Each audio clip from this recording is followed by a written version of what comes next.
Well, it is now just past 1300 GMT, and we begin in Moscow, where the Russian government says it stopped an assassination attempt targeting President Vladimir Putin. It says 2 drones were used in the attack on the presidential residence inside the Kremlin. It happened in the early hours of Wednesday morning. Russian authorities say Ukraine was behind it. The Ukrainian government, meanwhile, has strongly denied those allegations. Well, let's bring in Pavel Falgenhauer. He's a defense and military analyst. He joins us now from Moscow. Pavel, let's start with the type of attack here. Certainly audacious, if indeed that's what it was. What sort of a drone could we be talking about? Oh, it's hard to say which kind of drones were used, but apparently we can see footage of something exploding over the Kremlin, close to Red Square. So apparently something was there in the air, and it kind of was taken down by the Russian defenders of the Kremlin. Though it's not, of course, directly a kind of attack on Putin. Most likely in the nighttime he doesn't tend to be in the Kremlin at all. He doesn't live in the Kremlin. He goes there for work in working hours, and then returns to his country residence, dacha outside of Moscow, and then returns back to the Kremlin on a limousine convoy. So most likely Putin was not there at all when this alleged attack happened. Sure. Pavel, I want to ask you about that, because obviously if Putin wasn't even in Moscow at the time, doesn't that seem a little incongruous that whoever had the intelligence to carry out an attack like this didn't seem to know the president wasn't even in the city? Well, he's not, technically not, he's in Moscow, but he's not in the Kremlin. He's in the outskirts of his dacha, most likely.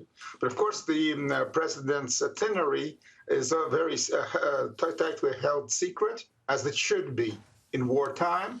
But there's a problem, and then that comes on next week on May 9th. At May 9th, at 10 o'clock in the morning, Putin has to be in the Red Square at the stand to observe the Victory Day parade. And actually, the footage that appeared is these drones being taken down, apparently taken down, close to that stand. You see the stand that has been built in Red Square for Putin. So, and that's at the time of the day and year, 9th of May, 10 o'clock, when Putin's itinerary is well known, way in advance. He should be there. So, and the Kremlin said that this alleged drone attack was a dry run, a preparation for May the 9th, when Putin will be vulnerable because his whereabouts are known in advance. Well, I see the Kremlin is saying that that May 9th parade is still going to go ahead regardless. But as you alluded to there, these drones were seemingly taken down by something. Do we have any idea of what that could have been? Well, there are different kind of anti-drone capabilities there near in the Kremlin. There are Panzer S that can use either missiles or heavy machine guns. So something apparently there did explode. It's hard to say exactly what, but these Panzer anti-aircraft systems have been deployed in central Moscow. That's also been known already for some months. Pavel, I believe there's been some speculation about radar defense systems being used by the Kremlin, especially in this case. I mean, we've also seen smoke, though, which suggested that there was some kind of damage. Well, something went down there, and something most likely hit the ground. They say that this was no one got injured. Yes, the official statements talked about some radar weapons, which most likely they just simply misspoke. They're most likely talking about electronic warfare weapons, REB, that sounds a bit like radar in Russian, but is not. Okay. But the anti-aircraft, electronic warfare most likely was used.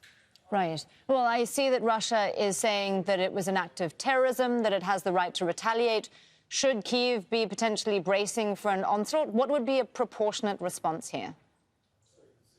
Well, the Russians could attack the presidential offices in central Kyiv on Bankovskaya. That's quite a possibility. Of course, right now, President Zelensky is not in Kyiv, too. He went to Finland.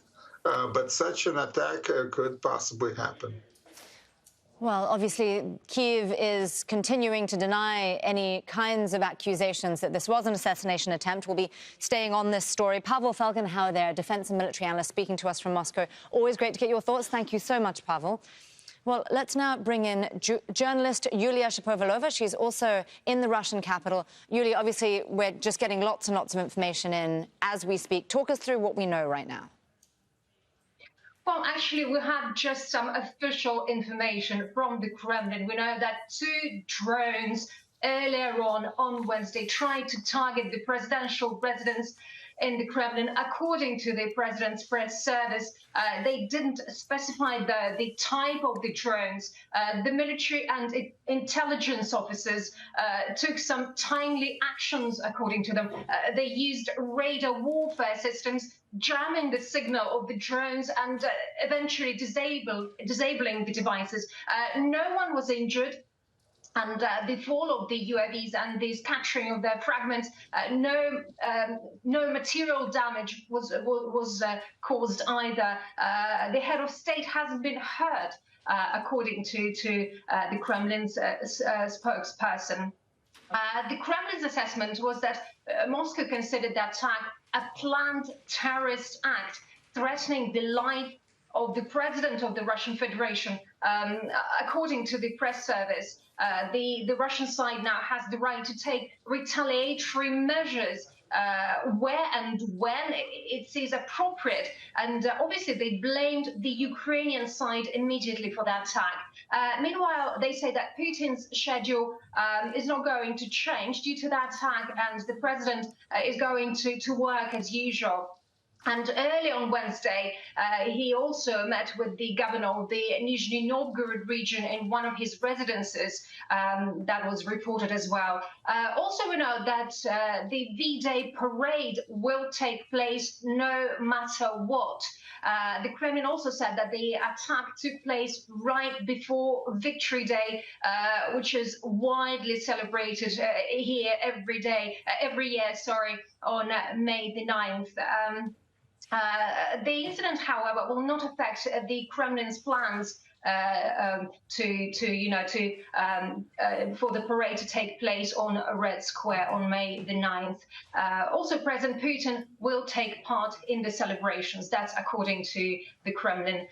Shortly before the publication of the Kremlin statement, we also heard from Moscow Mayor Sergei Sobyanin, and he announced a ban on the launch of drones in the capital. An exception is made only for devices used by the authorities.